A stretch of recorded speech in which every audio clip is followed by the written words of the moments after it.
Selamat pagi teman-teman. Kami dari kelompok 7 akan mempresentasikan tentang pengembangan sistem yang adaptif dan fleksibel. Sebelum itu kami akan memperkenalkan diri masing-masing. Saya Mas Rudi Konatanael. Saya Muhammad Indra Darmawan. Saya Muhammad Usman Diansyah. Saya Jalan Pulau. Oke.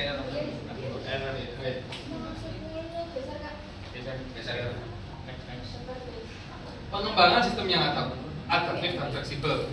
Menurut Merriam-Webster, fleksibilitas didefinisikan sebagai kemampuan untuk menjadi fleksibel, patuh terhadap pengaruh, dan kesiapan atau kemampuan untuk beradaptasi dengan kebutuhan yang baru, berbeda, atau berubah.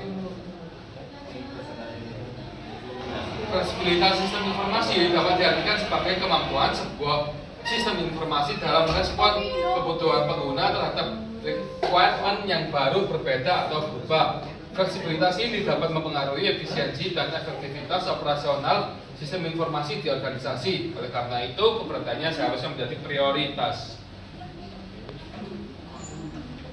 Konsep adaptif dan fleksibilitas. Fleksibel. Karakteristik utama sistem adaptif: 1. Daya belajar, 2. Responsif, 3. Integrasi data, 4. Modularitas scalability. Jenis fleksibilitas ada dua, yaitu flexibility to use dan flexibility to change.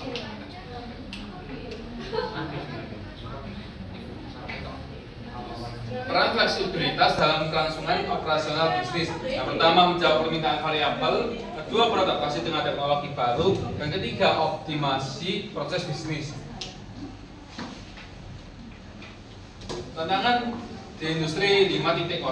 Yang pertama, teknologi digital terintegrasi, kedua, regulasi baru dan standar etika, ketiga, perubahan preferensi pelanggan, dan keempat, globalisasi dan ekonomi digital. Alasan mengapa adaptabilitas sangat penting, ya, itu yang pertama, gangguan teknologi, kedua, regulasi baru, ketiga, perubahan kebutuhan pelanggan.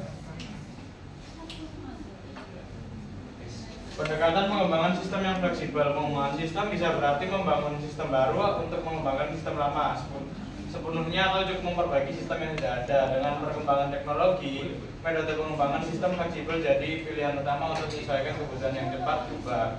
Beberapa metodenya ada metode Agile, DevOps, dan juga Low Code. Next.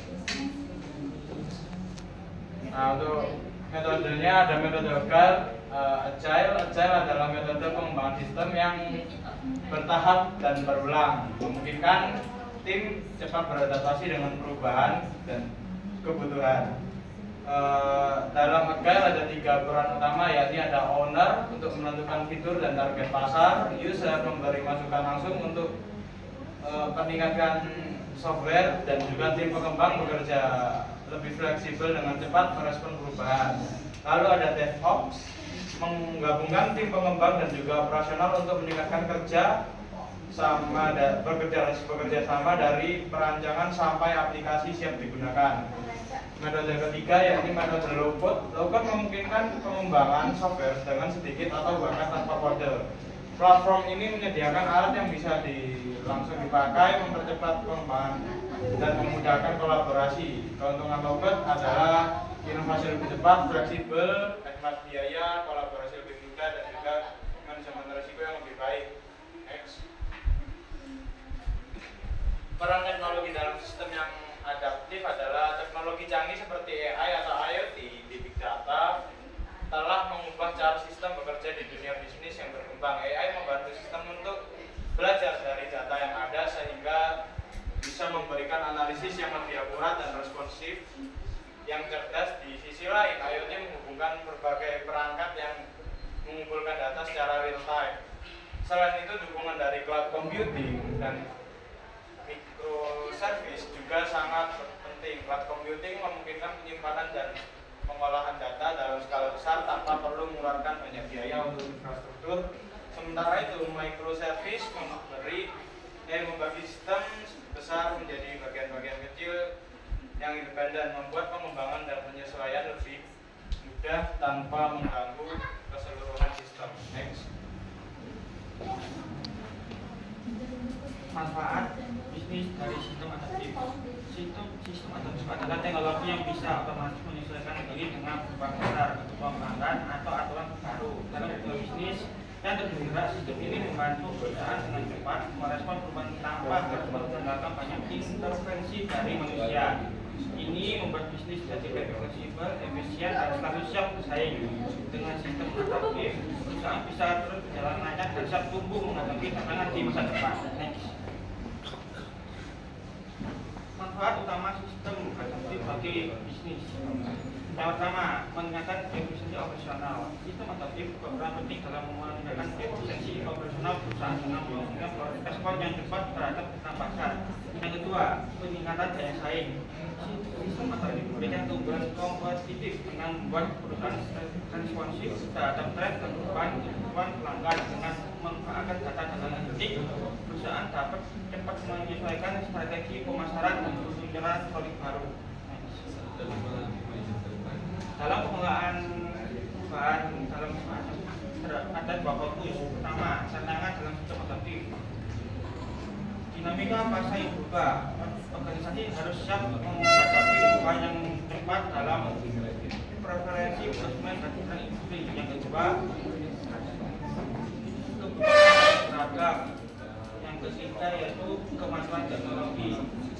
Fokus kedua, pentingnya inovasi berkelanjutan. Yang pertama, kebutuhan pasar. Yang kedua, pengembangan produk dan layanan. Yang ketiga, penjualan proses bisnis. Selanjutnya untuk studi kasus dari sistem pengembangan yang adaptif dan fleksibel. Di sini kami menggunakan contoh metode agile yang dikembangkan lagi oleh Spotify yang dinamakan Agile Spotify. Jadi di mana Spotify ini tidak hanya menggunakan metode agile seperti umumnya, tapi melakukan beberapa modifikasi dibandingkan dengan metode agile yang asli. Metode ini itu jauh lebih fleksibel karena fokus pada kebebasan dan otonomi yang lebih besar bagi tim, tapi tetap menjaga penyelarasan dengan tujuan organisasi secara keseluruhan. Next. Jadi untuk metode agile Spotify sendiri ini ada beberapa ciri-ciri. Yang pertama, pasti ada yang namanya squad atau tim kecil. Squad ini sendiri itu memiliki otonomi penuh untuk mengembangkan, merilis, dan memelihara produk. Setiap squad itu dipimpin oleh product owner yang bertanggung jawab atas visi dan prioritas produk. Selanjutnya ada tribe. Tribe ini kumpulan beberapa squad yang bekerja di area produk atau domain yang sama, dipimpin oleh tribe lead. Berfungsi untuk mendorong koordinasi dan berbagi pengetahuan antar squad. Next. Lalu ada chapter yang dimana di sini itu isinya orang-orang yang memiliki keahlian atau spesialisasi yang sama, dipimpin oleh chapter lead yang memastikan pengembangan keahlian dan praktik terbaik dalam bidang tersebut. Fungsinya untuk menjaga standar dan konsistensi di seluruh metode agile itu sendiri. Yang terakhir ada guild yang isinya ini terdiri dari individu yang minat atau keahlian. Ya, jadi tujuannya untuk berbagi pengetahuan, alat, dan praktik terbaik. Next. Nah, sistem informasi di masa depan ini sendiri untuk tetap kompetitif dan relevan, yang dimana perusahaan itu pasti harus mengintegrasikan teknologi-teknologi yang ada untuk memenuhi kebutuhan pasar. Next.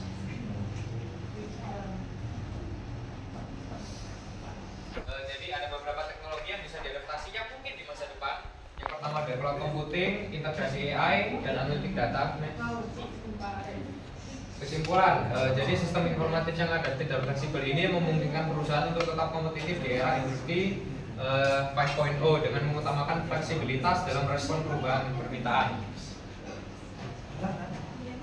Sekian dari kelompok kami. Wassalamualaikum warahmatullahi wabarakatuh. Waalaikumsalam.